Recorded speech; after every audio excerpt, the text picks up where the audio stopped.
Good evening and welcome to Main Street Agenda, What Matters to Wisconsin, a community conversation sponsored by the Milwaukee Journal-Sentinel, the La Follette School at UW-Madison, Wisconsin Public Radio with support from the American Press Institute. I'm Greg Borowski, Executive Editor at the Journal-Sentinel, and my primary job here is to welcome you tonight and to thank you for taking the time out of your busy schedules to come and join us for this conversation. One thing we talk about in our newsroom all the time is that there are two keys to what we do and if we're going to be fulfilling our role as journalists. And the first is to be essential, and the second is to be connected. And this event tonight brings together both of those things. We want to be an essential place for people to trade ideas and create conversations, and we want to be connected to the community so we can talk about issues that matter, in this case the topic being inflation. We also talk a lot about journalism not being a noun or a product that you get at the end of our work, but a verb. It's an active thing we do to connect with people, to be engaged in dialogue, to hear what people have to say, to have everyone exposed to other views. And in this case, the opportunity for us to be connected is to really have an essential dialogue in a civil way about a very important topic. And it's a critical topic in the elections. It's a critical topic to our communities. You won't mercifully hear a lot of campaign ads tonight. There's not going to be any shouting. There's going to be some good civil conversation about an issue, and we can all walk out knowing more about it and what we all hear and understand and experience. So this is our sixth event in this Main Street Agenda series. We're thrilled to have had just hundreds of people across the state join us for these events, and we're excited to have it here tonight, closing out in our city, in the city of Milwaukee. And I want to just introduce right now Jim Fitzhenry, who's our Ideas Lab editor at the Journal-Sentinel, and part of his job is to engage the community around events and issues just like this, and he'll talk to you a little bit more about the program.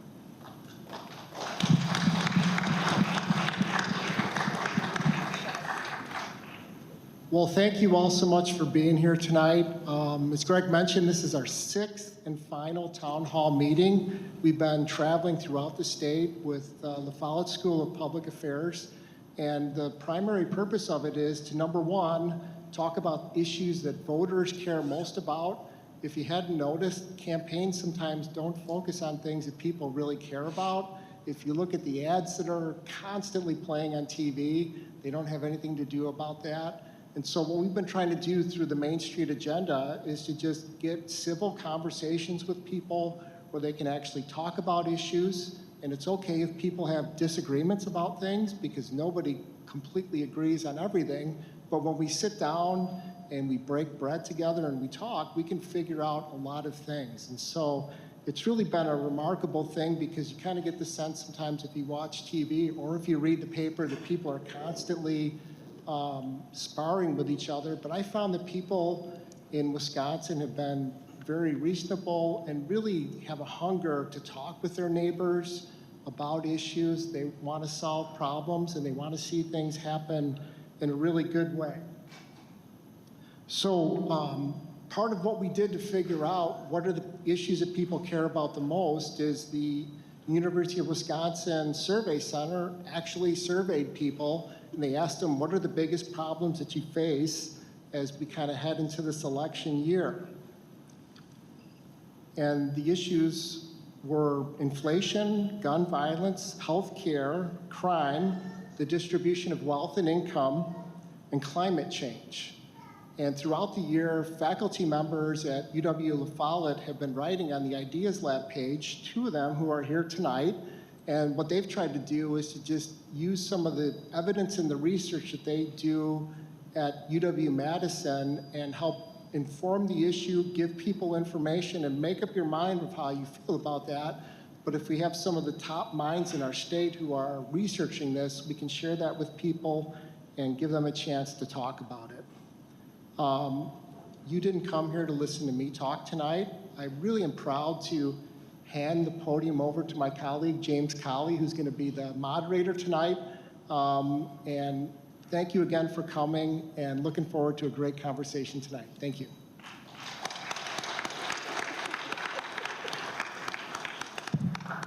You left your notes. So, first of all, let's thank the cook tonight. She did a wonderful job, didn't she? Her name is Linkoya, and we have used her in the past, and she has fed us well. So thank you, Linkoya. There's plenty of food left, so if you want to go back for seconds, maybe thirds, help yourself.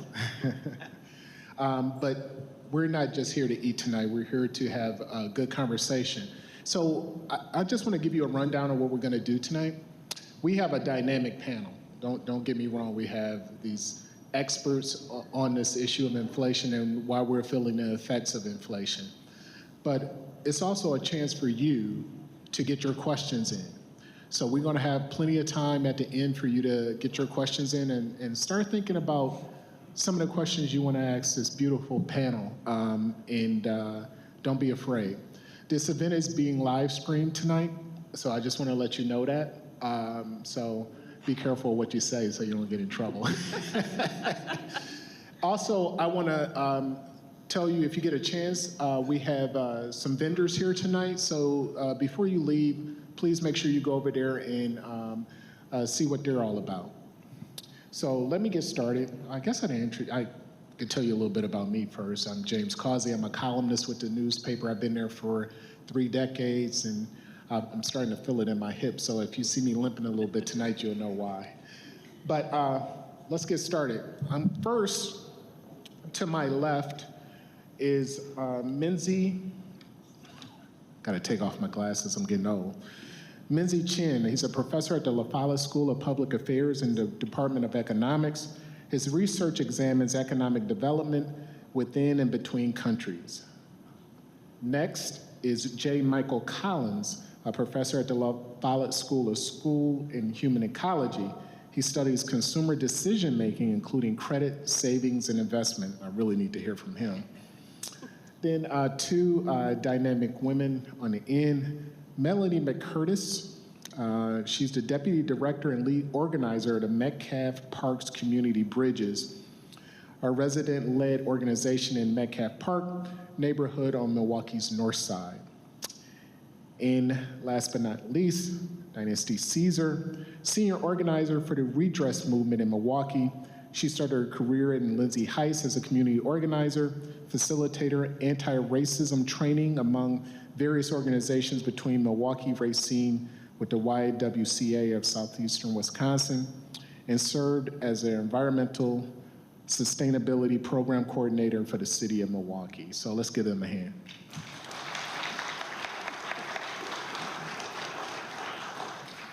So I want to set the tone here.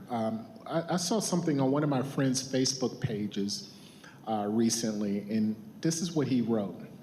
He said, trying to pay rent while trying to pay bills, while trying to pay off debt, while trying to improve your credit score, while trying to save, while trying to heal, while trying to stay positive, while trying to dodge rocks thrown your way, while trying to live right, while trying to keep smiling, can have one in a chokehold. That's what inflation is doing to us. Would you agree? I mean, we're feeling it, right? So I'm going to start with the first question to Minzy. You study inflation. Why is inflation so high right now, and how did we get here?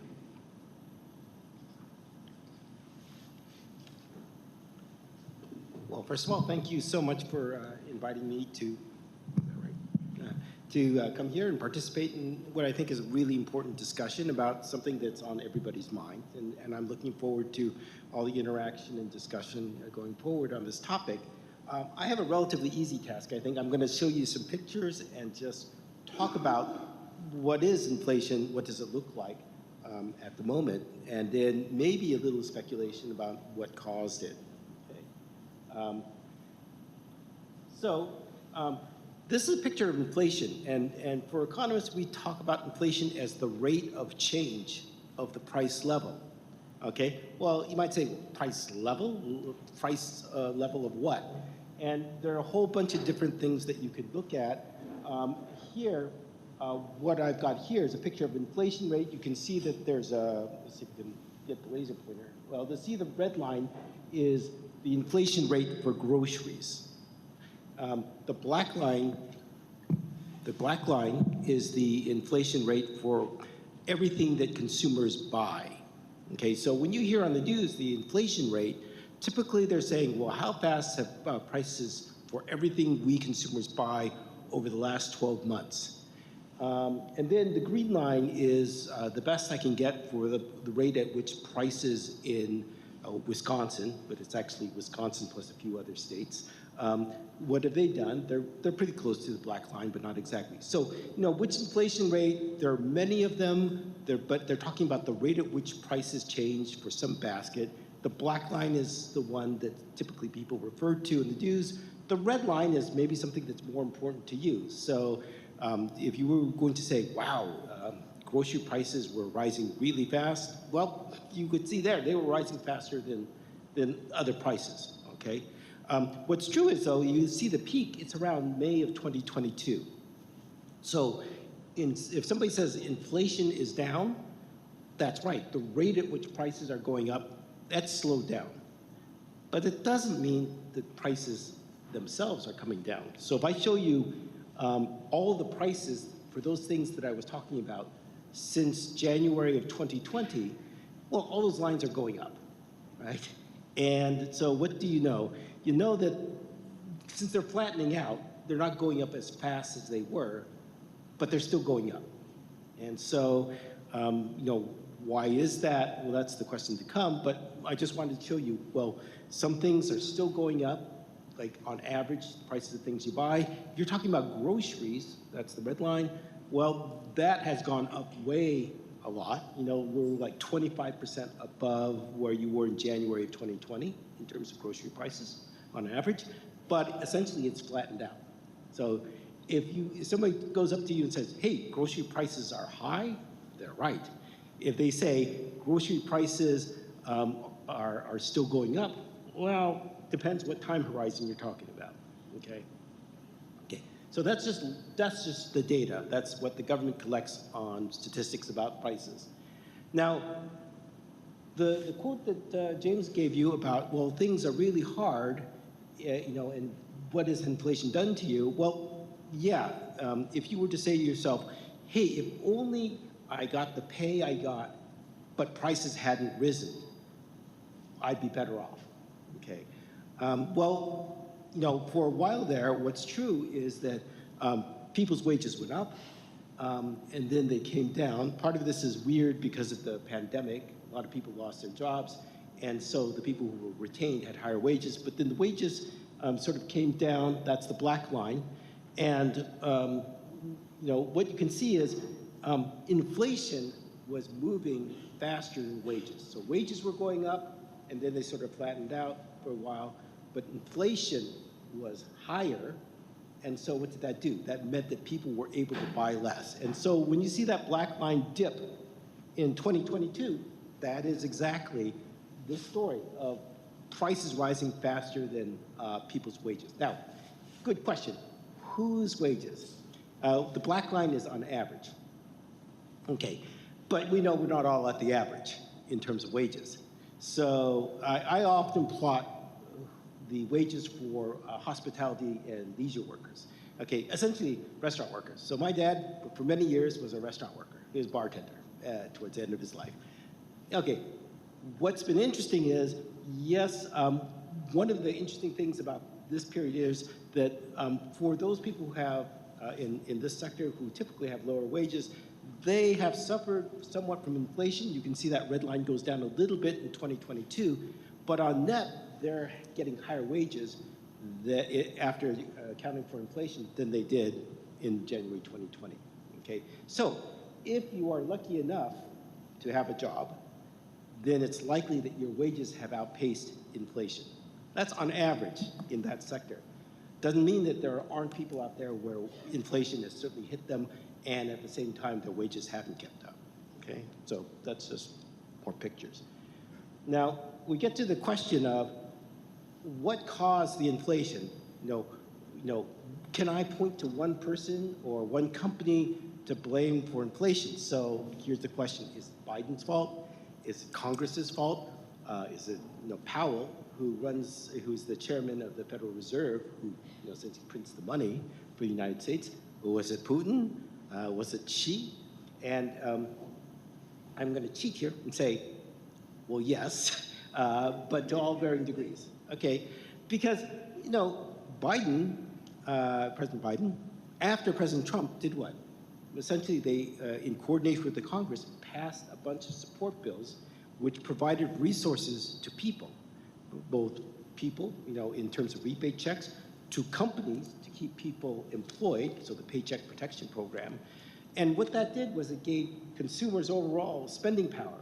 And when they spend, they're going to tend to push up prices for things. Was it Powell? He runs the Federal Reserve. And what did they do? The Federal Reserve dropped interest rates close to zero, and that meant more money was printed up. And that tends to make people be able to borrow more easily, and that tends to push up prices if they can borrow and spend more easily. Was it Putin? You would say, how can it be President Putin of Russia? Well, in February 2022, Putin does what? He expands the invasion in the Ukraine, and as a consequence, oil prices jump up more than after the pandemic. Pandemic oil prices went to almost zero. Then they popped up to something more normal, and then Putin invades, and then that puts a whole lot of worry into people about whether oil will keep on flowing, and as a consequence, oil prices go up. When that happens, your gasoline prices are going to go up, okay?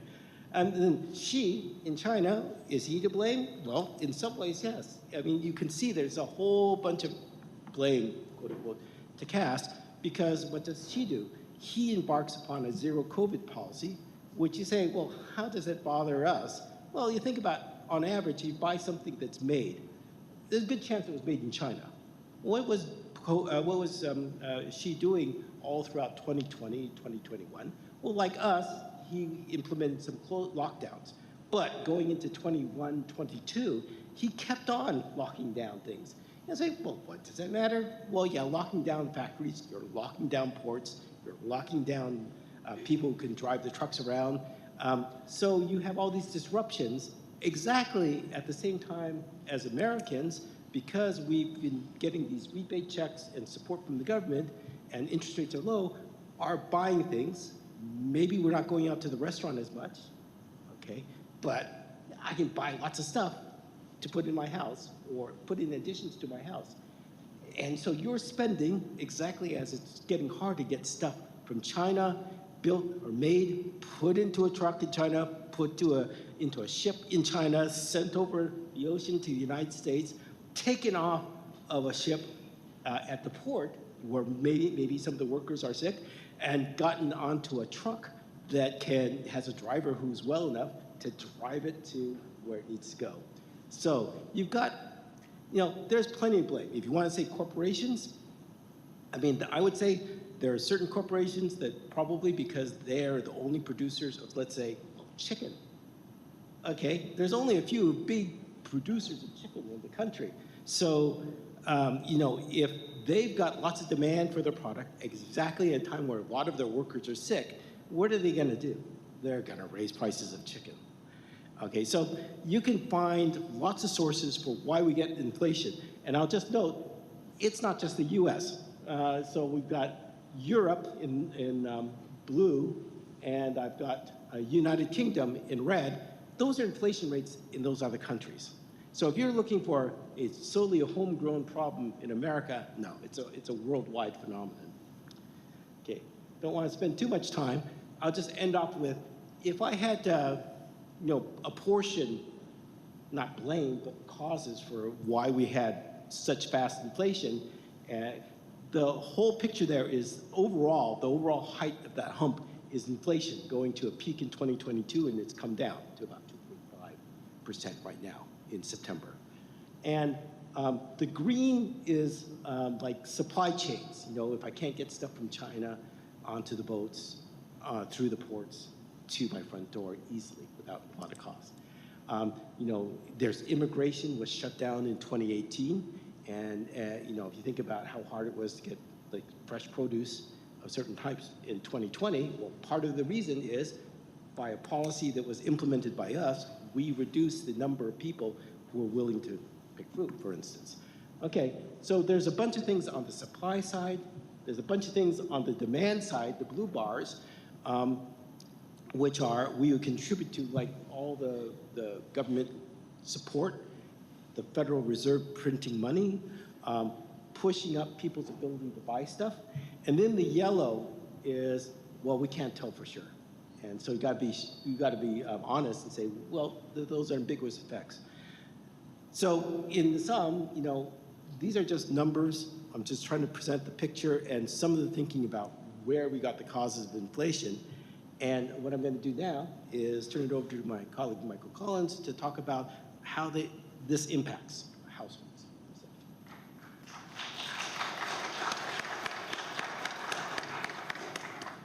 Thanks, Menzie, and thanks you all for being here today. You know, we kind of have to at some point say we have inflation. So the next question is, how does inflation impact families? And we heard James's quote. That's very much consistent with what we see in the data. That inflation is, you know, we can put it on charts, we can talk about it in theory, but at the end of the day, inflation is the ability of people to put food on the table, the ability to be able to come up with rent, to be able to make ends meet. And so we have some data that we're able to share from that same Wisconsin study that Jim talked about earlier. And so he mentioned these big topics that we heard from people across the state where they said, this was a really important topic to me.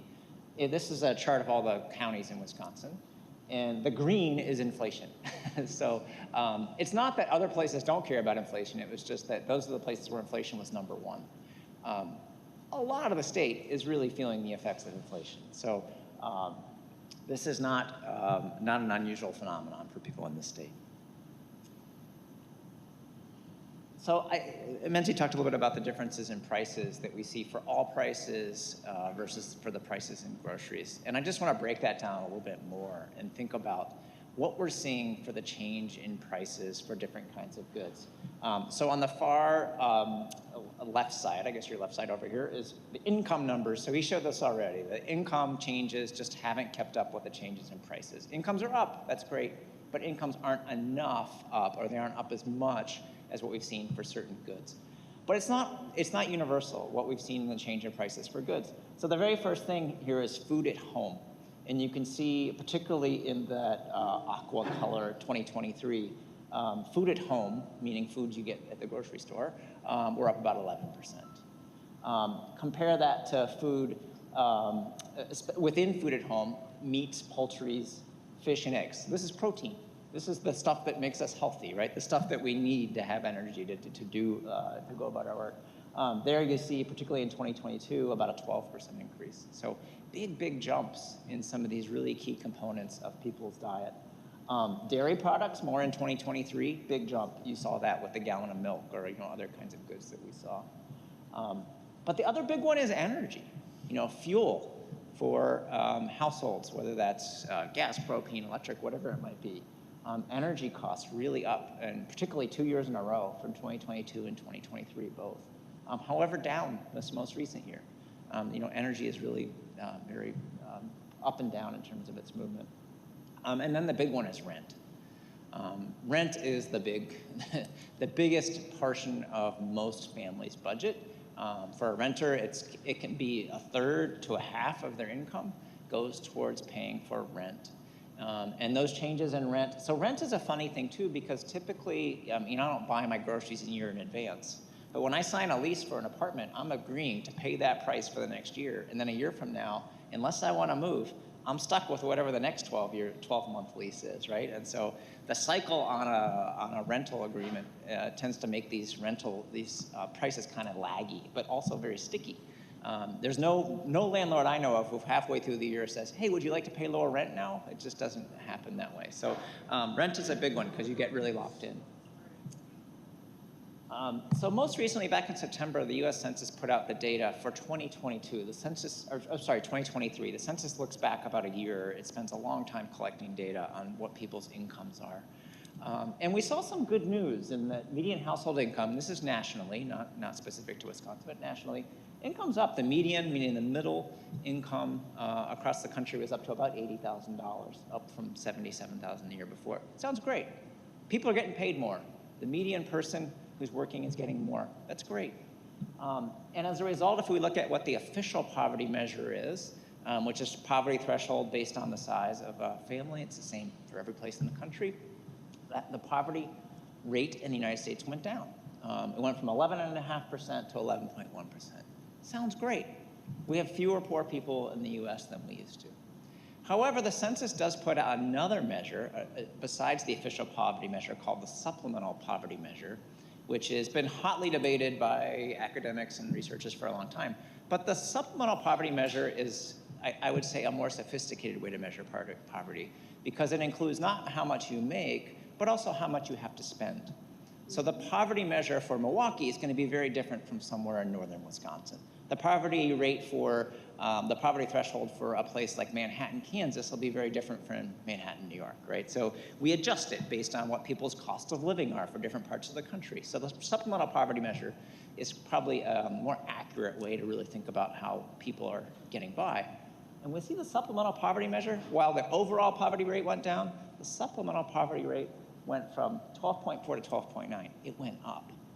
And so I got a lot of reporters asking me, why could this be? How could this happen? Well, because of rent, because of food, because all these cost of living things are making it harder for people to get by. So I think this story of the difference between the official poverty measure and the supplemental poverty measure really kind of captures what families are feeling.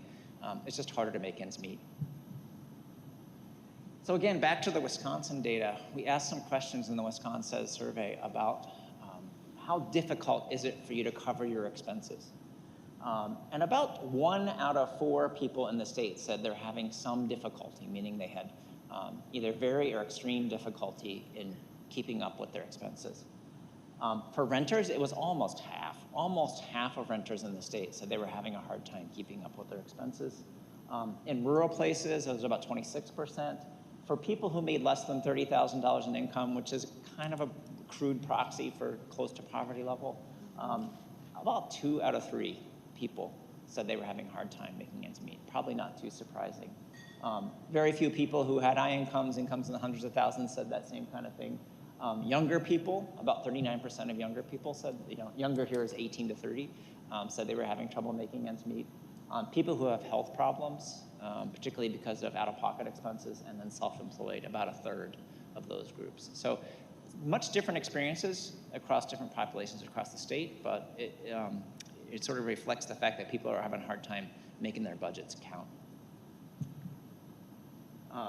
If we talk about some subgroups to really think about, if we look at people who have incomes under $50,000, the blue bar, who also have a child under age 6, basically preschool, 59% of that group say they're having a hard time covering their expenses, and about half say they're worse off than they were a year ago financially. So young families, kids, tend to be the ones that feel the brunt of this squeeze that households are under. One of the things I've heard a lot when we've done interviews with families is when we talk about your budget, yes, we're really struggling to get by. Our incomes haven't come up with expenses. I can't not pay the rent. If I don't pay the rent, my kids don't have a place to live. I could be on the street. I gotta pay the rent. That's off the table. So half my budget's already out of control. What else is there? Well, there's the utility bill. Same thing. Like I can't have my heat turned off. I can't have electricity. I gotta pay that. Transportation, gas. If I gotta get to work, childcare. I gotta have that. What can I cut back on? Food. And that's what we see in the data, is families are cutting back on food. That's a thing you can control. Every week I can decide how much I buy. I'll just cut back a little. We'll cut back a meal. We won't do the protein. We'll do, and so we're seeing increasingly families in Wisconsin saying they basically can't get enough to eat.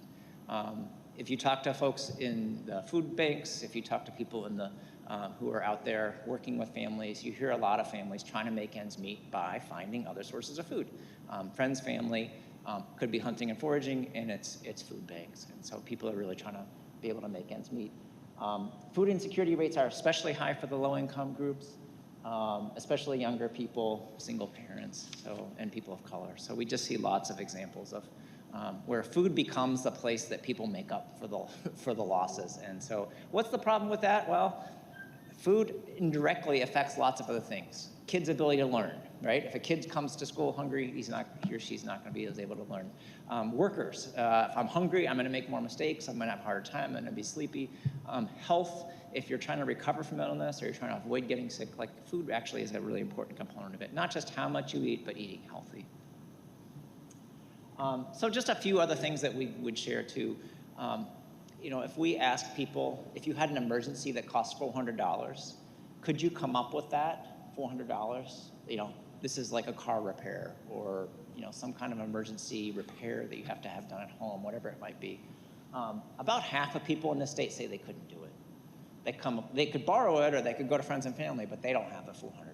So it's just really, really tight budgets. There's no wiggle room. There's no leftover there. We see lots of data that suggests that people are, even if they're not struggling to pay the rent, they're worried about the rent. They're worried about the next lease that they're going to have to face. They're worried about these things. Even though they can make ends meet, they're worried about them. Food and rent tend to be the biggest ones. We see and we hear when we talk to people, it's especially young families with kids, especially preschool age, kids who are not yet in school, where we see a lot of that pressure. Pandemic supports were pretty good for a lot of families. So I mean things like the payments that families got, the extended child tax credit. There were some resources coming into households. It's not to say the pandemic was a great time financially, but there were some resources available, and some families were able to put some of that away, save it, have it available. Most of that's gone. And so to the extent that money helped people get through that rough time, that's now kind of tailed off, and now people are really trying to have to make ends meet with reduced levels of resources. So that's an added struggle that people are facing. And it is true, if we look at the data, jobs are good, incomes are up, people are getting raises, and inflation is trending down. But we still, as Menzie showed you, those prices are still up, families are still stretched, and a lot of families are just worried about what's the next shoe gonna drop, right? Is it, I'm gonna have cut hours, I'm not gonna have access to the same levels of income, I'm not gonna be able to have the kind of safety net that I had, or is there somebody else in my extended family who's gonna need my help? And even though I'm okay, I'm gonna have to support them, and that's gonna hurt my ability to make ends meet. So just a lot of stress about where we're at. So those financial worries continue, and I think that's what we see with a lot of voters, and I'm sure we'll hear from you on that today too. So thank you very much.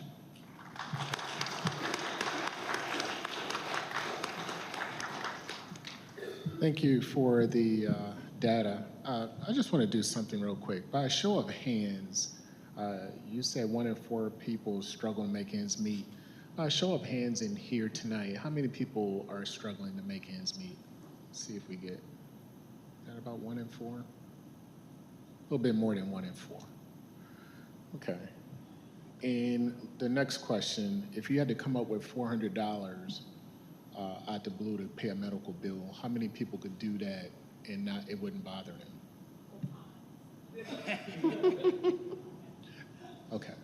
Okay.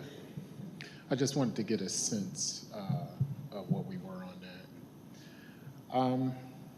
Let me move around. I want to go to Melanie real quick. Melanie, you heard what the data shows. Can you talk a little bit about what you see in your neighborhood and how people are being impacted? Yeah, that's a deep question. Where do I go? So yeah, I think the data is exposing a reality. I think if we even shrink that data to just focus on Milwaukee, it'd be a lot more alarming. So when I think about what is the median income in my community, folks ain't making over $24,000 a year. They're not even working at the hotels. They working at the Family Dollars, the Dollar Trees, the Checkers, and they weren't able to take off work during the pandemic. They had to still go and work those jobs, and they were making minimum wage, right? So when it is really tough right now for folks, when we have this issue of out-of-state landlords that own majority of Milwaukee, right? That are raising rents. They've been raising rents all throughout the pandemic. But even if we look before 2020, right, and look at Milwaukee's makeup, we didn't have a ton of grocery stores in our community. We didn't have clinics, right? We didn't have all of these things.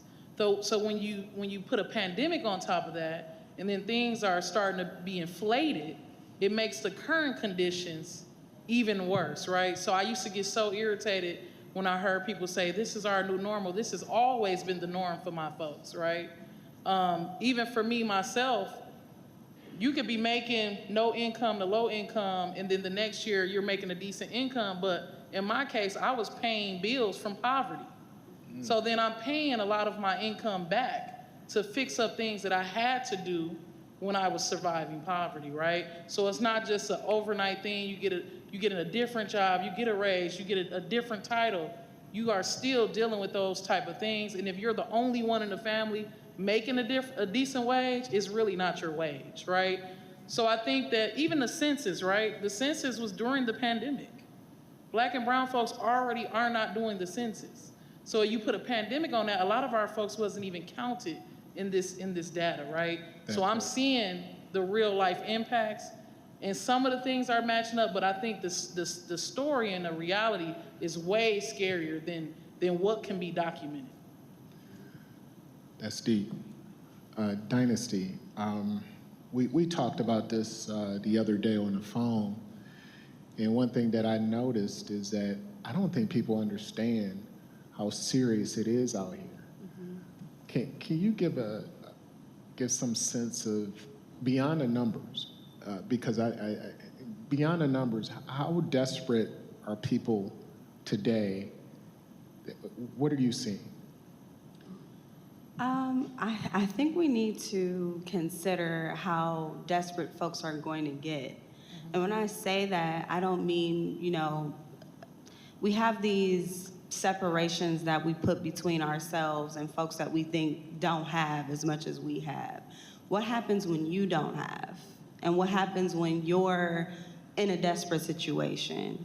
And I think the more people experiencing that desperation will lead to more people taking things or stealing things, or, frankly, we're talking about eggs being $6. What happens if eggs become $10?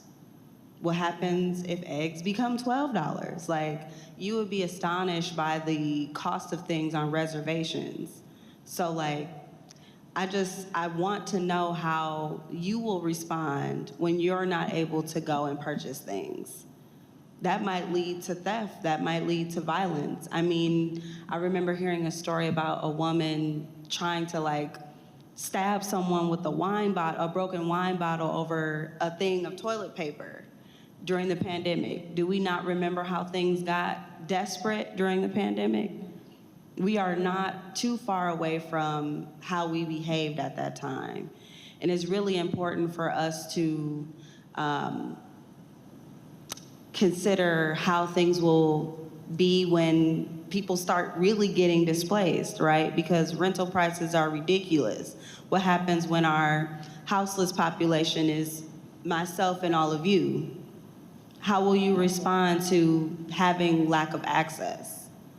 And so, I think, I don't know, I know we talked about this a bit, but I think one of the biggest things that worries me that, I heard through this conversation is when the government has to give us resources, then the government responds by increasing prices. Why are we being penalized for you not doing the jobs that we expect you to do? Why are you penalizing our communities because we need resources? Frankly, I don't think that if you were doing your job, we would need resources, right? The need for a resource means that there is an absence of something. That's right. And so for me, my question is, how desperate do you all think you'll get? What does that look like when now you have a household full of those kids you were ready to get rid of and those grandkids that you thought were never gonna live with you? What happens when you have a house full of 6 and 7 people and 10 people? Then let's talk about desperation at that point, because we're really not that far away from that, considering we just got away from the pandemic and we were desperate then. And so, things aren't really, we're not that far away from change. This question is for Minzy. Okay, you said we're all impacted by inflation in some way, shape, or form, but somebody has to benefit from inflation, right? Who's benefiting from this?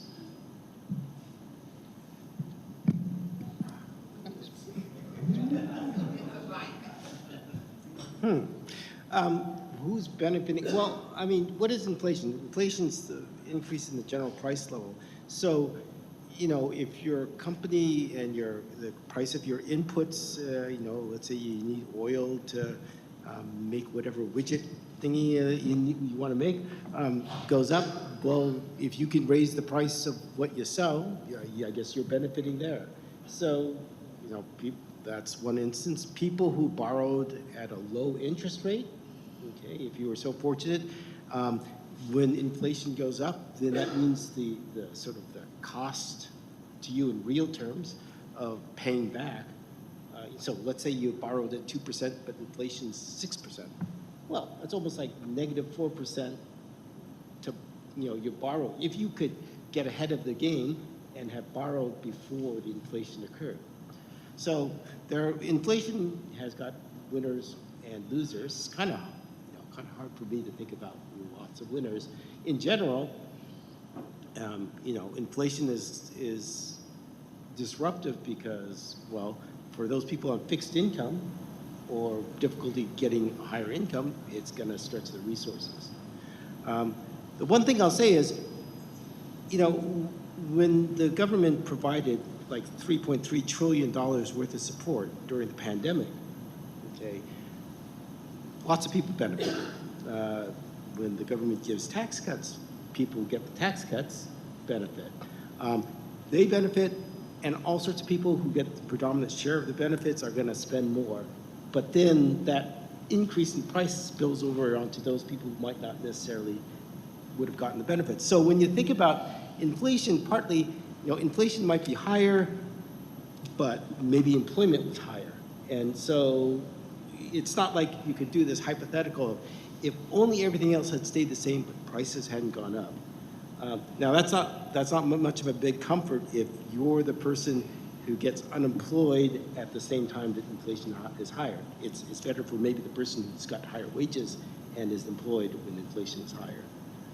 So yeah, there's going to be winners and losers.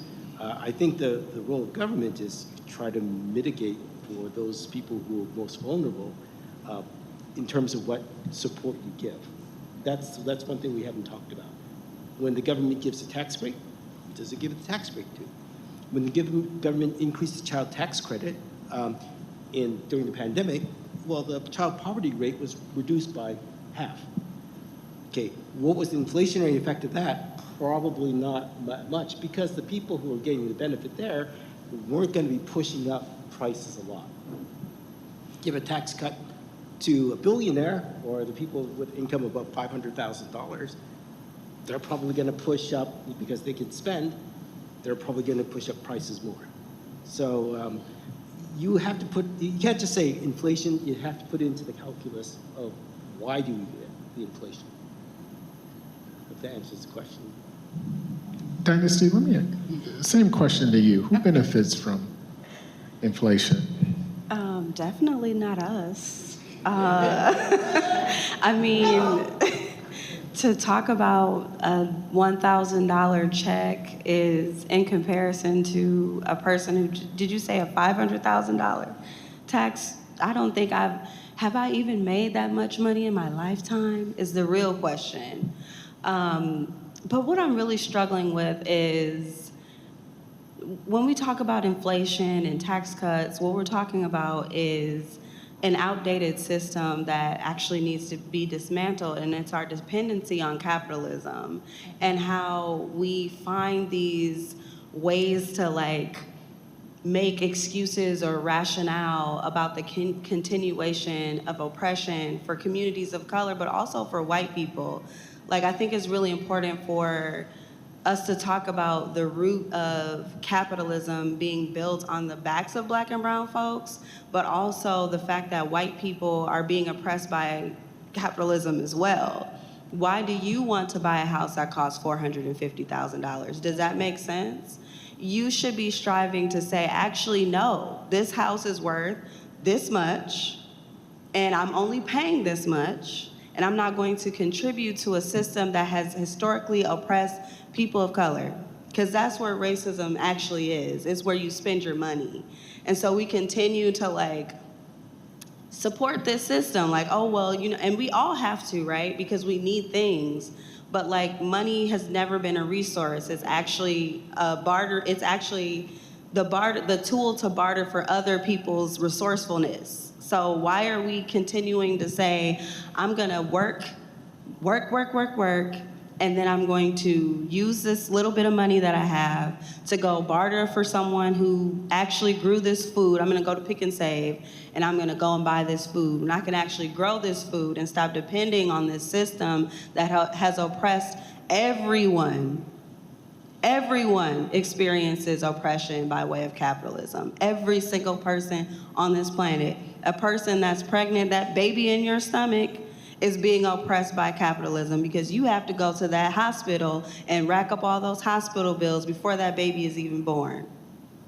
So my question is, why do we continue, and I won't say why, right? Because what we don't have is what is the future of that? Like if we're gonna say down with capitalism, we have to say, but wait a minute, what comes after capitalism, right? Because we don't want to just dismantle something without something set in place. So I'm not like completely off the rails tonight, but you know, it's 7 o'clock, okay? So now you get the evening me. But yeah, so we need to be clear about why do we continue to support what does not support us, that uses us, that breaks our backs, that has folks in this room, how many of you have worked past 70 or 65? How long are we going to continue to support a system that does not care about our bodies, does not care about the planet that feeds us, does not care about the children that grow from this planet? When are we going to say, okay, enough? I don't want to talk about inflation anymore. I want to talk about what are we going to do to make sure that nobody has to pay. What the apartments downtown are $5,000 a month. Could you imagine living downtown, paying $5,000 a month? When are we going to say, no, enough? I'm not paying that much. I'm not paying you anything until you straighten this system out. That's right. That brings me to Michael. That's great. I agree. That brings me to you, Michael. Okay, if we're better off than we were last year, what do you tell a person who says my grocery bills are still too high and rent is still too high? What do you say to them? Yeah, and I think we have to confront the reality that there's for lots of people, they're just barely getting by. So, I mean, there are a few people who can afford the high-end apartment or the high-end house. And there are a lot of people who are very, very, very poor. But in the middle is a big chunk of people who are just on the brink. They could go either way, more into poverty or maybe a little bit better off, but it's a real struggle. And I think the reality is from year to year, those families are bouncing in and out. Like sometimes it's a good year, you mentioned this before, and the next year it's not such a good year. And it's that instability, that variability that creates the worry and that people get concerned about. And I'm thinking about this from a year-to-year variation, but this is like a week-to-week variation. This week's a good week. I got some extra hours. I got some overtime. I can make ends meet. The next week, not so much. And so that variation, that variability is really, really hard. If we had a really good safety net, this would be less of an issue, but we don't, right? So I think the reality is a safety net is it's got some holes. And so the safety net is barely something for people to grab onto when things are really, really bad. And you know, that anxiety that people feel is real, and I think we have to acknowledge that. Good. I'm going to ask one more question, and I'm going to give this question to Melody. What does that safety net look like? And then I want, if you have a question, please raise your hand, and we're going to have someone come to you with a microphone. What does that safety net look like, Melody? The safety net actually does not exist in my community. We don't even have the ability to create a safety net if we rely on the system.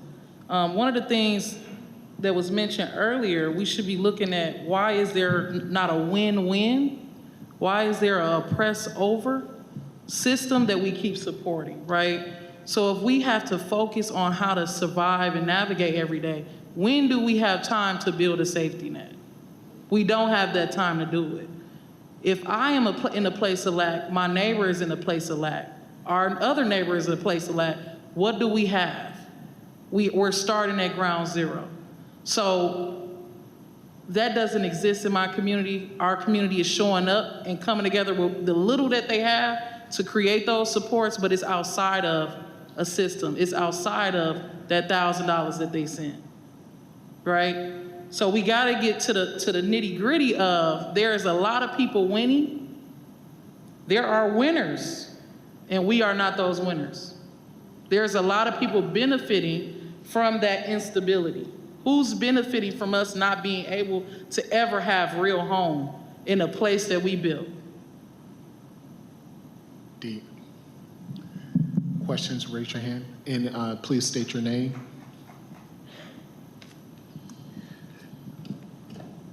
I'm known as Ms. Rose, and let me explain something to you. First, you stated that the definition of inflation was price leveling. I'd prefer to say it's price controlling. It's a political interaction.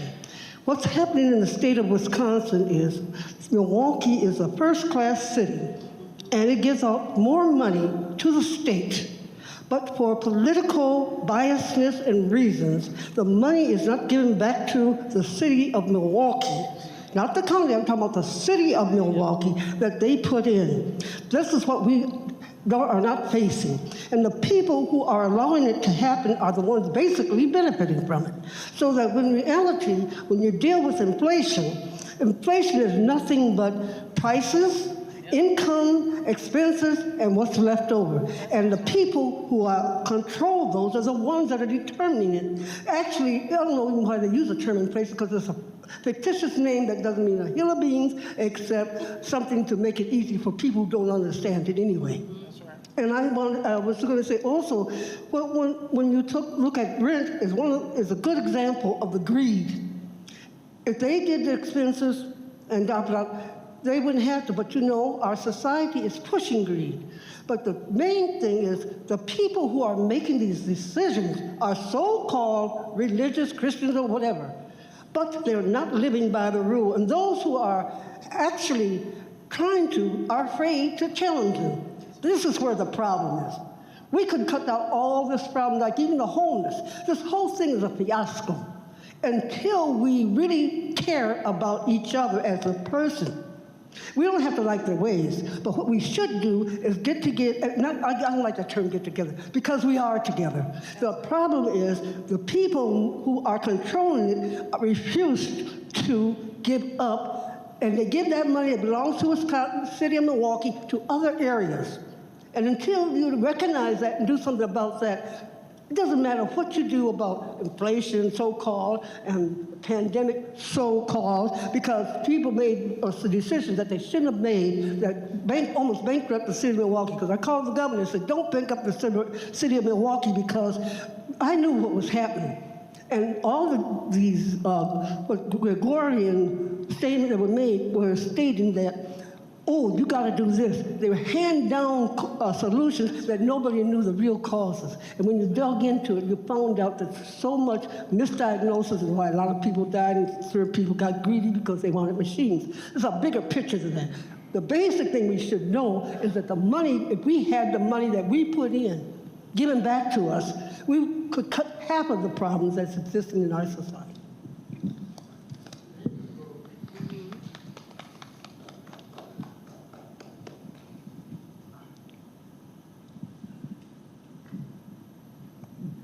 My name is Dorothea Macon, and I just wanted to say I think that if we put more money into education, I think that we will fare better.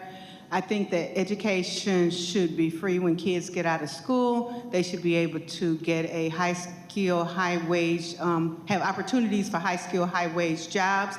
If we do that, given that we were once an industrialized city, we don't have that industry anymore, but there are jobs out there that people from my community, Blacks, Hispanics, people of color, could possibly get the training for and not worry about the finances. College should be free. That's my point. So the money needs to go back to the schools. Michael Menzie, what do you think about that? You know, I think the financing of higher education in this state is a big topic. And it is without a doubt that kids who have access to better schools in elementary school, high school, do better in their careers. They're more likely to be successful if they go to college. And if they go to college and they earn a degree that's in demand, they can do very, very well. It is the biggest jump to economic mobility. But how we pay for that has not been solved in this state. And if anything, the state has basically said, well, you can borrow, or your family can pay for it. And so for a lot of families, that's not really feasible. And so I think it's a big issue that we do have to think about. And this is a state issue to think about. Can I say something about that, just a little bit? Yes. I really struggle with our concept of, one, what people need to be educated in, specifically for Black and brown communities, because I feel like there's an emphasis on encouraging Black and brown folks to enter into the trades, but we also need more community organizers, and we need more people that can do stuff for our community and I don't want us to have one-dimensional perspectives on what Black and brown folks can do. The second thing I want to say is that that within itself, when we talk about the education system after high school, is also a barrier that hints to racism and how difficult it is to pay for higher education and how difficult it is to commit to higher education when you have to work, or how difficult it is to commit to higher education when all of your teachers look different than you and can't really speak to your experience. I went to predominantly white schools from K-4 until I graduated from college, which was 2 months ago, let's just be clear. But never having a professor that looked like me affected me. Never having teachers that looked like me affected me. And so I'm kind of struggling with how long are we going to depend on that as well to place a value on someone's ability to speak, when I've been speaking to folks like this on panels for 8 years and never had a degree until 2 months ago. And I'm reiterating that because you can be successful without a degree. Some of y'all voted for a governor who didn't have a degree, and he tore our economy up in Wisconsin, Scott Walker. We also have other elected officials who folks vote for that don't have any degree, but when you're a person of color, somebody's always looking for that piece of paper to validate you. When you are a white person, you don't always have to have that piece of paper to validate you, and so we need to change that and not continue to support perpetuating those same stereotypes. Good point. So my name is Earl, and let me approach this from a different perspective. It's got, when you get to be 70 years old, there's an old saying called whistling past the graveyard. And so what we're doing is whistling past the graveyard. We live at a time when corporations used to offer. Many of the people in this room know. When you had a job, there was insurance, there was a livable wage, and so you didn't have to worry about daycare. Because my parents raised 13 children. My father worked one job. My mother stayed home and raised 13 children in my lifetime. Because corporations knew how important it was to take care of their employees. We're arguing about inflation because there's a system in this nation that has transferred the wealth from the people to a handful of people in corporations. That's right. And so we're arguing about the price of food when the whole system has been jerry-rigged. That's right. Yeah. And so young people like this don't have the opportunities that we had. We were able to live a middle-class lifestyle in this country, even without a college degree. So we We can talk about inflation and what happened. Those of us who've been around a while remember 1981 when Jimmy Carter was the president of the United States, and inflation was outlandish. So we're talking about inflation and people are blaming Joe Biden and Kamala Harris when, as you stated, it's a global reality. That's right. And Joe Biden and Kamala Harris did a better job than the rest of the nations combined because they're still struggling with higher inflation. So if people knew the facts That's right.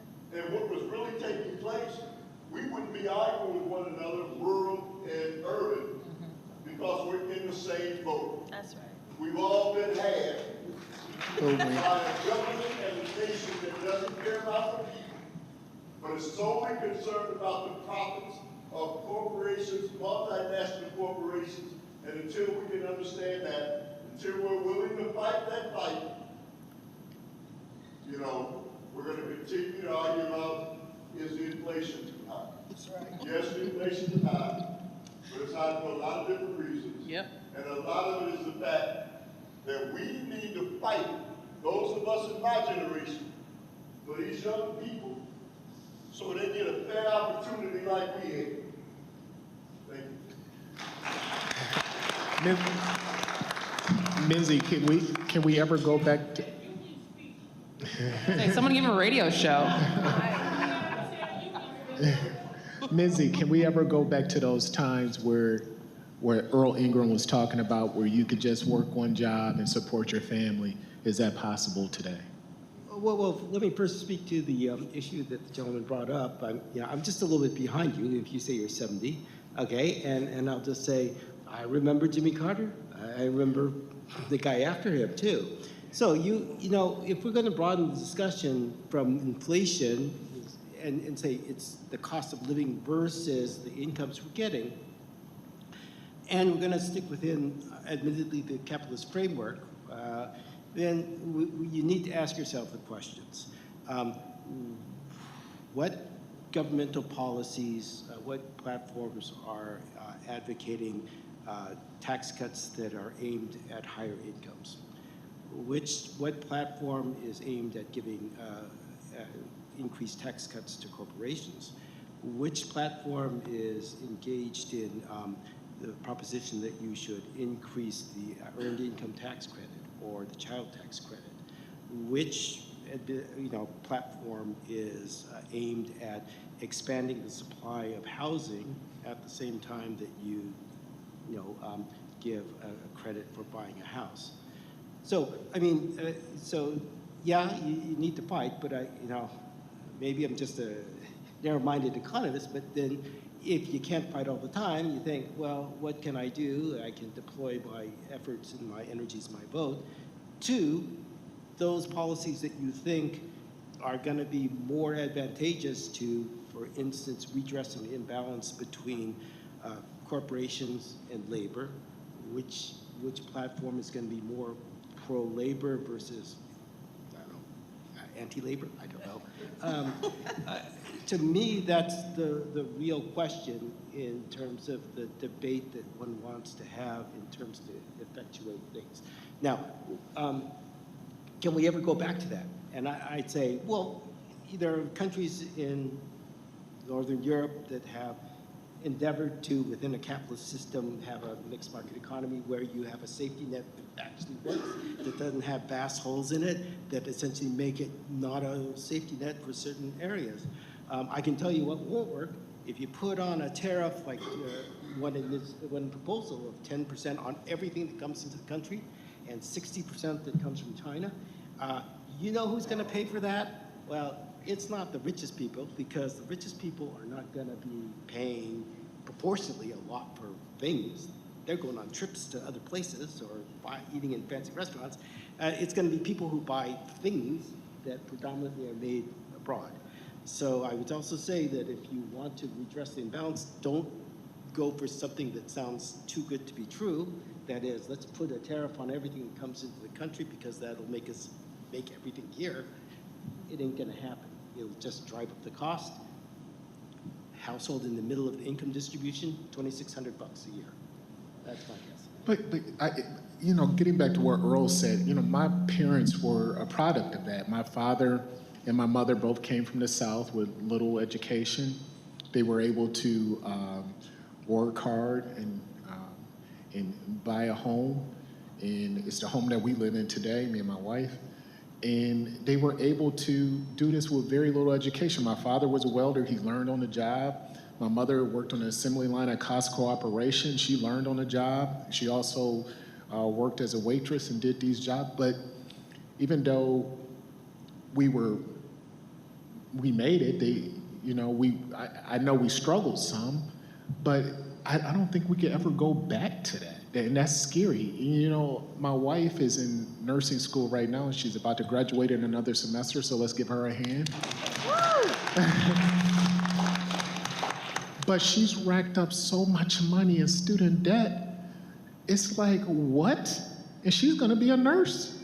So something has to change because the system is upside down and it's not benefiting us. So my question for you guys on the panel, can we at least do something? Can we tackle at least the minimum wage that's been $7.25 since 2009? Can we at least do that? How come that's not why is that a non-starter? I mean, if we know that what Obama said when he was here 8 years ago, 12 years ago, he said America needs a raise. Can we at least start with the minimum wage?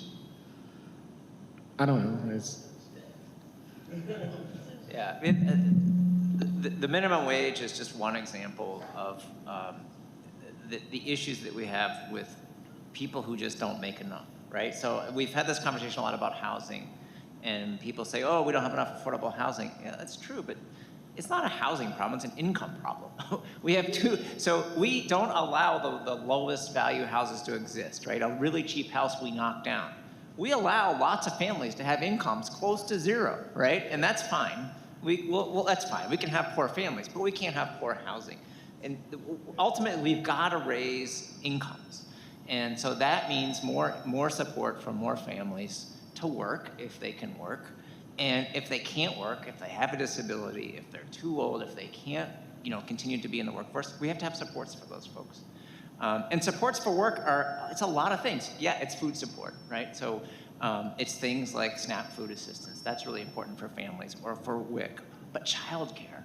I can't get to work if I can't have my kids someplace safe where where I know that I can rely on childcare. Childcare is a big part of people being able to work. So there's lots of these supports, and you discussed what companies used to do. Companies used to provide a lot of these services, and now they don't. And so where does that come from? Well, it comes from communities, and it's going to have to come from programs that are funded either by the state or by the federal government, or both. And so those are the kinds of supports we need in order to get incomes back up where they are. I do, your greater point about the fact that we can't go back, we can't go back. I mean, I think it is true, technology has changed.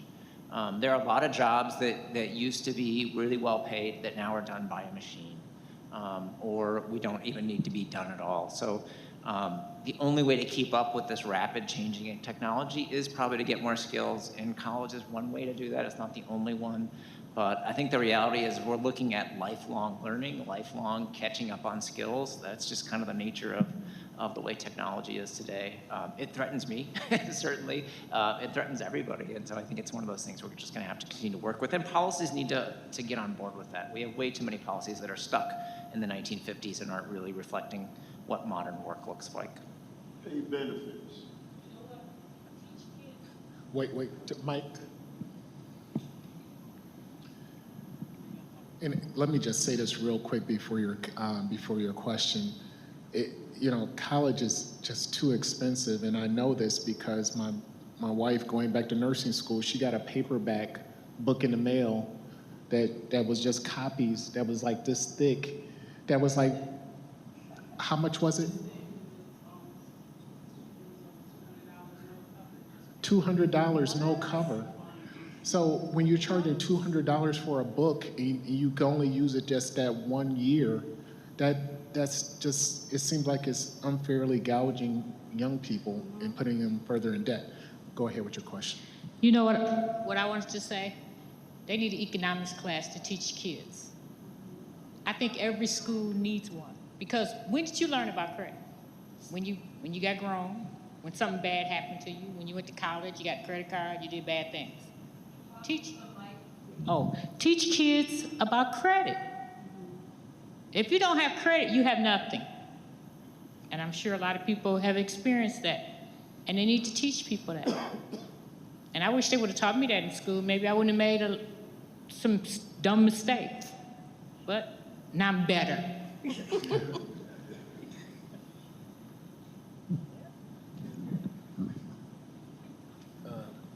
To go back to the price of education, when I went to college, it was a state college in 1968, 1972, with the equivalent of $15 to $20 an hour job. I could pay for my education by working 3 months out of the year, plus working a small job during my time while I was in school. When I graduated, I had 0 debt. Now, when I bragged to somebody that I had put myself through college, they said, yes, you did, and you worked very hard, but you only paid 50% of the bill, which meant that 50% of the bill was picked up by the state. And we, as a collective society, helped to educate the kids going to our schools at that time. How did the state benefit from that? When I graduated, I went into management. When I went into management, when I started my job, I was making $8,000 a year. When I went into management, I got a raise by a third. I went up to $12,000 a year. How did the state benefit? By me paying higher taxes. I bought a new house, I bought a house, I bought a car. I paid more taxes back into the system, which would have helped the next kids coming along. Last year, my daughter, who went to UW-Madison, called me up and she was celebrating. Dad, I finally paid off my student loans. She was she's almost close to 50. And she's got an excellent job. She's a nurse at Frederick Hospital, and an above average income even for a nurse at Frederick Hospital. How can we allow this to happen to kids in our society? We as a society, don't we have a responsibility to our young people? Cannot we help them to get along and contribute to our society in a greater manner by helping them when they need to start? To have a nurse, have to pay and take out loans where they are going to pay into their 40s. And then we're going to complain when a president forgives those loans when they've already paid $20,000 in interest back on those loans. And the banks want another $10,000. This does not make sense to me. How can we run a society that way? Neither communism works, nor does Ayn Rand type of capitalism.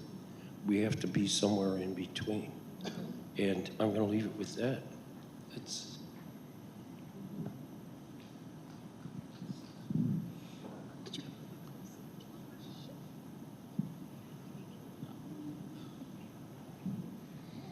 Good evening. I'm William Harrell. I'd like to speak up for the two most vulnerable people in our community, and that's the key children and the elderly. Somebody make this make sense. We just lost $40 million with our school board, and we just lost $80 million with HUD for housing for seniors and low income. I just want somebody to make this make sense. How do we let this happen? That's a question for the panel. Go ahead. Okay. So Melody and I are gonna do a tag in thing. She made me start first, I didn't want to. You know,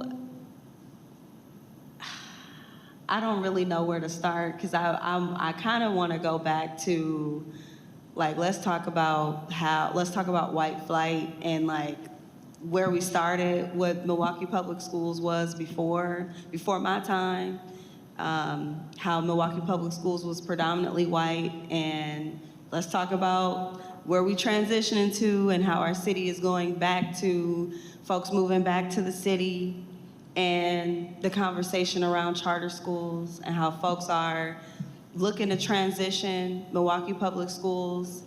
One of the biggest things, and I'm probably not gonna answer your question the way you want me to answer it, first of all, because I'm gonna let the rest of y'all help me answer this question, because I'm gonna get upset. I think one of the things when I was a young person, I was a Chapter 220 student. So I grew up in Milwaukee and I was bused to Nicolay. And so I had gotten super fascinated with like, I'm gonna do research about what is the Chapter 220 program. Probably used to drive my teachers nuts because that was always my research project. Like, here she come with Chapter 220. But I remember finding out that the Chapter 220 program was supposed to be a program that bused kids from both areas, right, suburban and city, to integrate, right? It was an integration program. And I remember finding out that the receiving school received twice the tax dollars than the school that the kids were leaving from. So that means Nicolay got 2 times the amount for me to go to that school. And that means that what happens to that MPS school in the neighborhood that I was supposed to go to? What happened to, I would have gone to Milwaukee School of the Arts. So what happens to these transactions that we do to encourage communities to allow for us to have access? What happens to our money, right, for our schools to actually be successful? And so here we are again talking about money being lost. Where's money being spent? But then we talk about, and I probably shouldn't say this, it's 7:30, so now you're getting the evening meeting, okay? But we have these conversations about who's in positions of leadership, right? And we're in this movement of encouraging Black and brown folks to be in positions of leadership. But the part that we don't talk about is that when a Black or brown person is in a position of leadership, they have a little small and very small print, they have another job responsibility, and that's to make sure that they remove the disparities that we experience. And if those people are not comfortable with doing that, then they will perpetuate the same systemic issues that we have seen over generation and over generation, and it's just a perpetuation of white supremacy with a Black or brown face now. So when we're talking about money being lost from Milwaukee Public Schools, are these folks that are in positions of leadership that look like us, are they comfortable with saying or dismantling the things that have historically and still currently oppress us? We have to talk about the system, which I think has been like the conversation throughout the night, and it always is like this shadowy figure, but for real, like the system, this is history, right? I'm talking about Chapter 220 program where we were giving money to suburban schools to take our kids, and they're celebrating at 30% integrated. Like why is that a celebration? We're giving them money for that while our schools are losing money and losing students and losing tax dollars. Now we're talking about today losing millions and millions of dollars. So where does it stop? Mel, I'm tagging you in. Yeah, I'm trying to be real careful, but Nah, it's 7:30. So this is so near and dear to my heart when I think about my elders, when I think about young people like me and my kids, right? It feels like we're on this this loop where we're going through this thing over and over and over again. And when we look at things, if we look at the data, if we track things historically, we'll see that our communities have always been set up to be extracted from, right? So when Dynasty mentions, if you go to this school that you can't walk to, but they're getting paid double on your behalf, those is funds getting extracted from our community on purpose, that is supported by a system that is saying the only benefit is these influx of resources that's coming in through policy or a decision that's being made that is going out. When I think of the census and I think about my folks that are locked up and incarcerated and they're getting counted where that jail is, and that jail is built, and then a Starbucks is built, and then a whole community is built off those census dollars for my brothers and sisters that's in jail, those funds from their neighborhood where they gotta go back to when they get out of jail has been extracted from our community.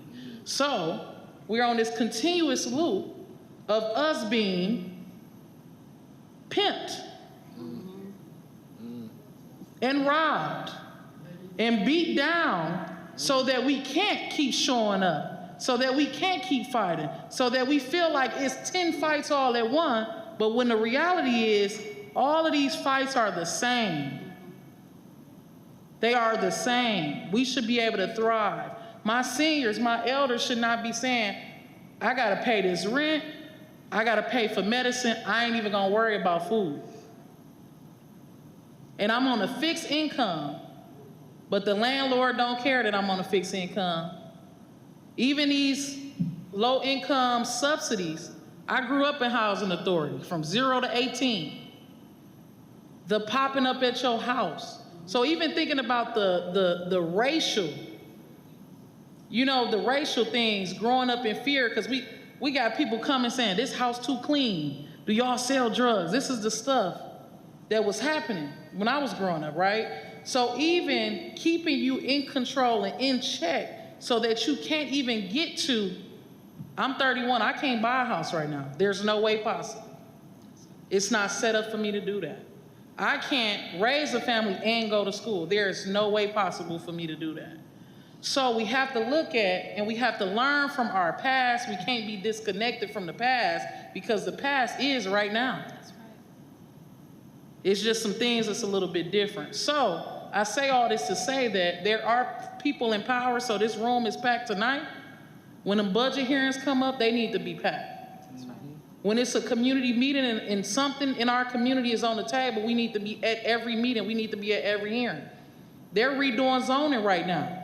We need to be down at those hearings. Because zoning, and 100 years ago, black and brown folks wasn't at the table to design zoning. We shouldn't be having that happen again in 2024, right? So we have to be everywhere all the time, bringing our conditions to the table to really activate the change that our community actually needs. So our money ain't going out the door because that money is our livelihood. And we're not gonna get unchained if we keep letting the loop continue. I think I said, just edit that out. Edit that.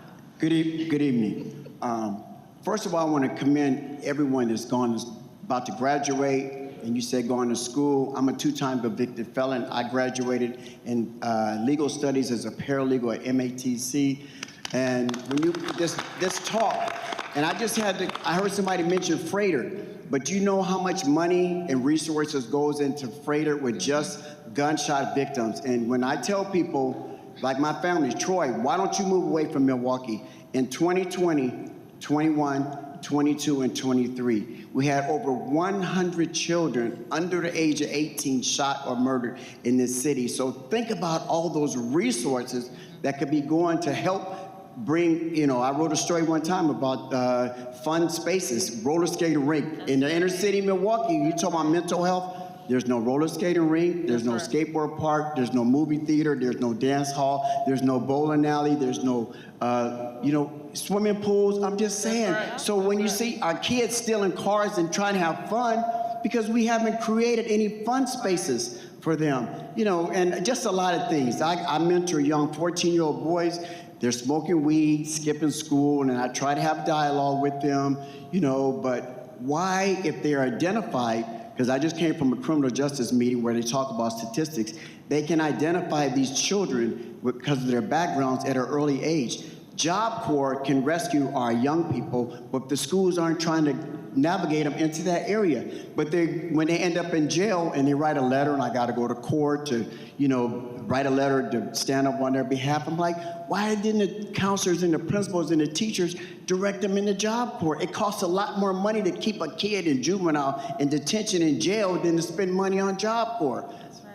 In the $7.25 an hour, when I got out of prison back in 2011, I found a job, and the guy said, well, you work in the warehouse at $7.25. I said, $7.25? I made that 15 years ago when I was at Denny's waiting on tables. He said, you want it? I took the job. You know what it did? It taught me how to save my money.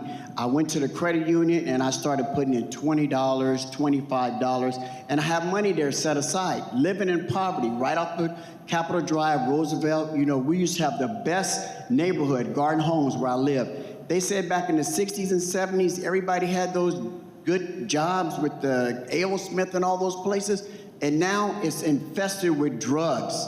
We can't get the police to come respond, but when I go to Walmart, the police car is sitting outside. When I go to Pick and Save, the cop cars are out there. Why are the corporations using our police department to protect their interests? Why don't they hire security officers and let the police do their jobs?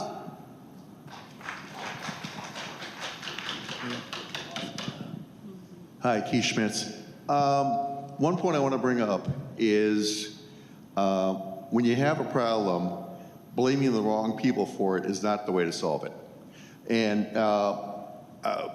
you know, of course, we've all been suffering from rising prices, and that's what we kept hearing in the media. Prices are going up, prices are going up, prices are going up, prices are going up. We never heard an adequate explanation. Now, I know from time to time, the Ideas Lab would have columns where people would discuss the causes of inflation, but all that's been left hanging out there is the fact that prices are going up and people are left to believe what they want to believe.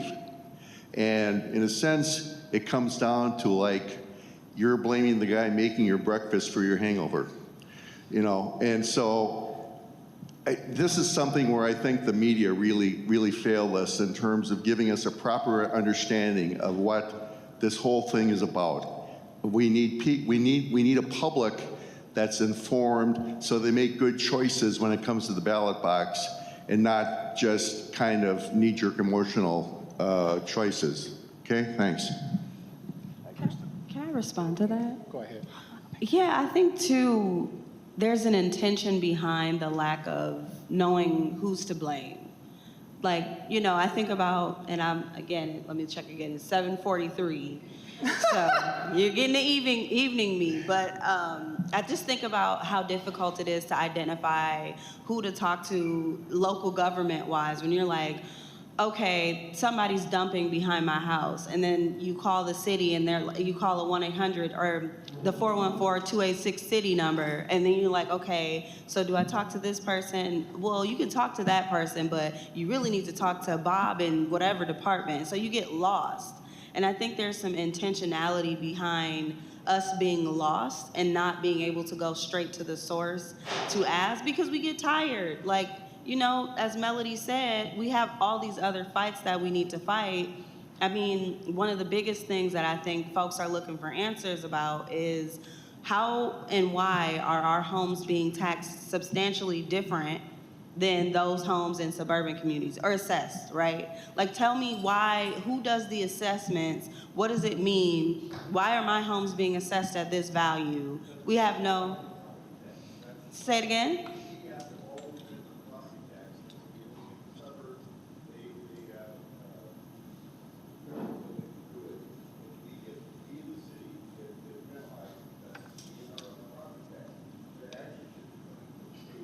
That's right.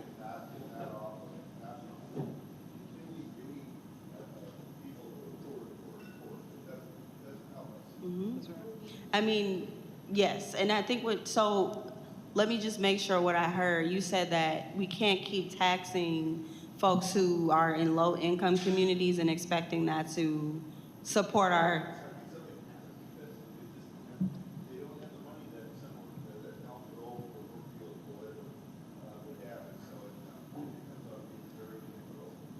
Mm-hmm.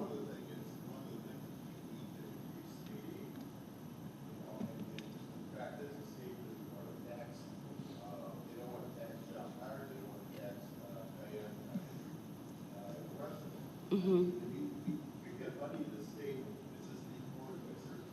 Mm-hmm.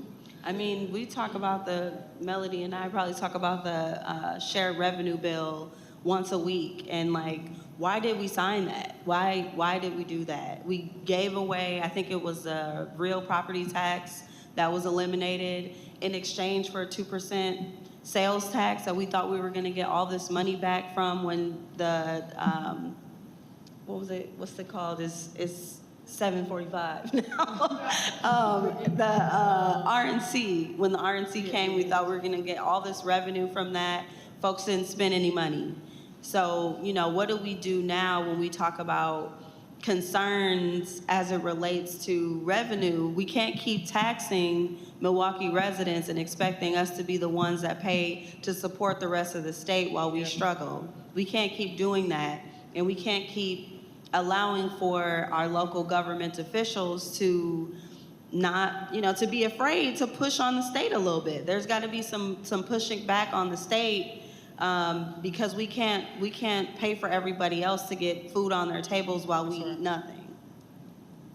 Okay, we're going to take one last question. Thank you. Yes, my name is Chris. I have a question for the economist. I want to, for a first, challenge your definition of inflation.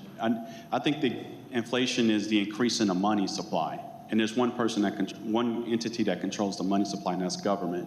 And then as a consequence, you get rising prices.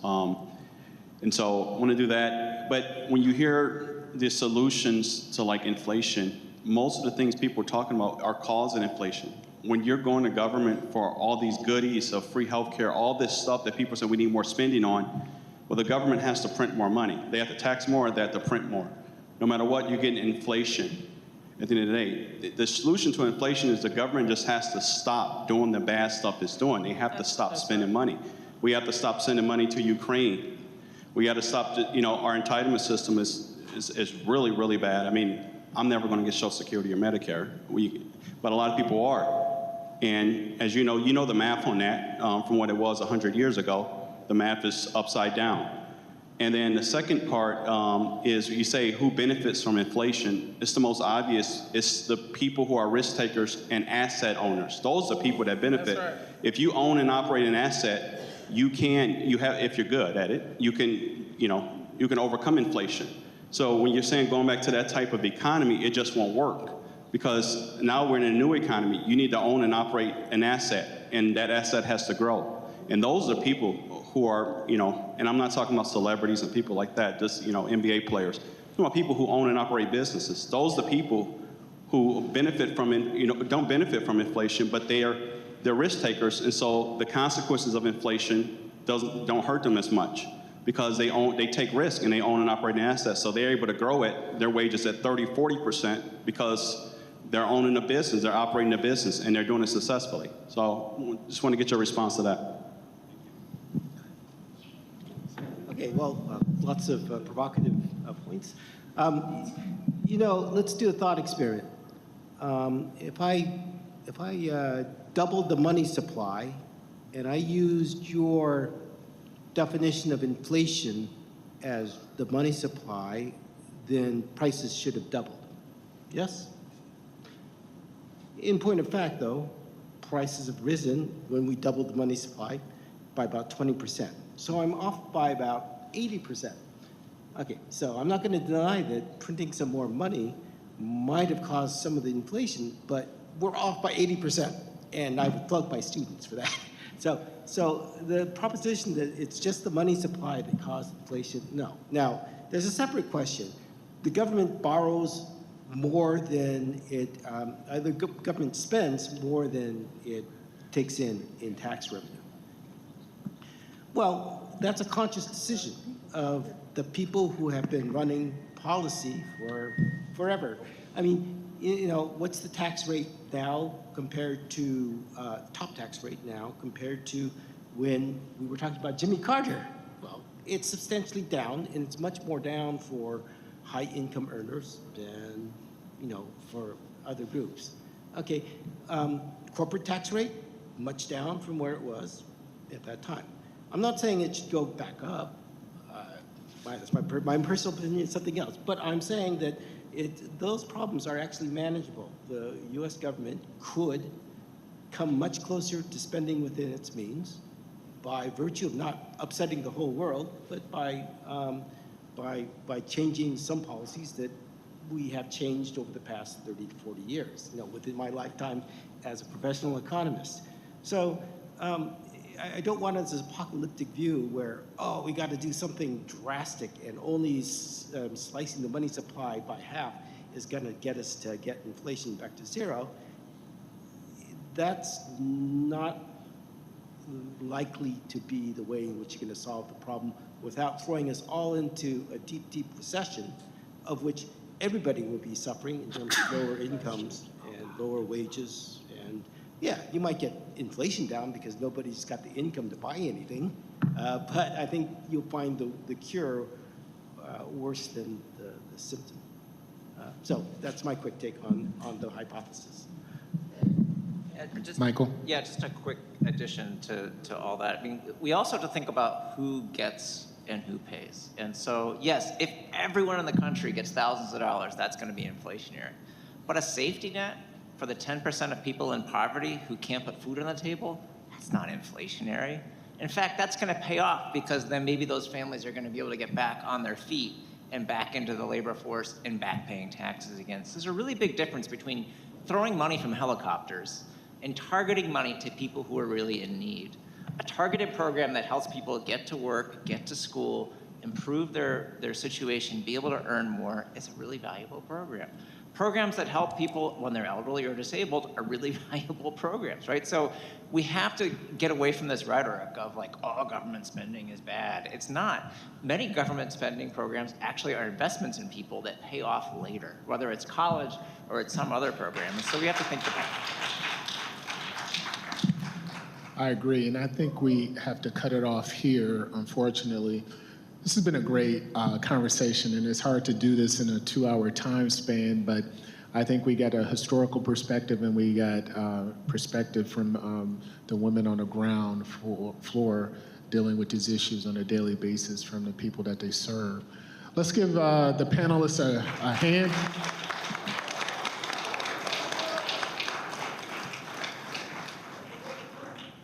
And also, if you guys could stick around for a few minutes, if you have questions that you didn't get answered, please come up to the panelists and talk to them. I want to wish everybody a safe trip home tonight. We know how these streets could be, so please drive home safely. And thank you, and good night. That's okay. Nice to meet you. Yeah. Yeah.